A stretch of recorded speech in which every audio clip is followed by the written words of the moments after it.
So here we have the Spira high back chair with the armrest and the headrest. I'm just going to run through some of the adjustments available on the chair.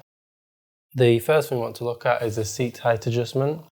So to adjust that lower, we just lift it up and slide that down, and then to raise that up, we can stand up and allow the chair to come high.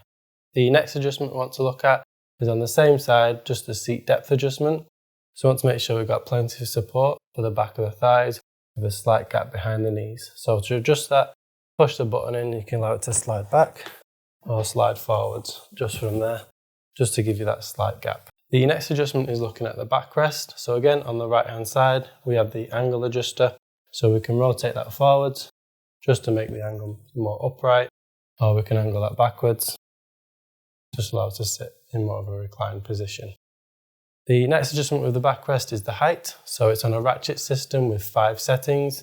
So you can lift it up and allow it to sit onto each setting, just to make sure you've got plenty of support for the lower back, and then the upper back and the shoulders. In this backrest, there's also 2 air cells. So there's a lumbar air cell, which you can inflate, and that just inflates into the lower back region. And there's also a sacral air cell, which is positioned below the lumbar region.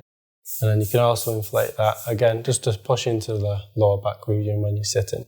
To deflate those, you can also press the button on the stem just to release that air pressure. Then, looking at the armrest, we've got height adjustment. So just the button on the inside. Slide that up. So the same on both sides. You can also adjust the depth of the armrests to make them forwards or backwards. And then you can also rotate them inwards to give that support for the arms. Looking at the neck rest, you've got angle adjustment, so you can angle that forwards or backwards. You can also raise up the height, so that when you're sitting on the chair, you've just got a little bit of support for the head and neck. The final adjustment, just turn to the left side of the chair, is the tension control. So we can unlock that, and then we can rock backwards into the seat or then sit forwards. So for me, that's a little bit too light. So again, on the right hand side, we've got the body weight adjuster. So if we rotate that towards the plus, that would just make the tension a little bit heavier, just to give more of that balanced sitting position.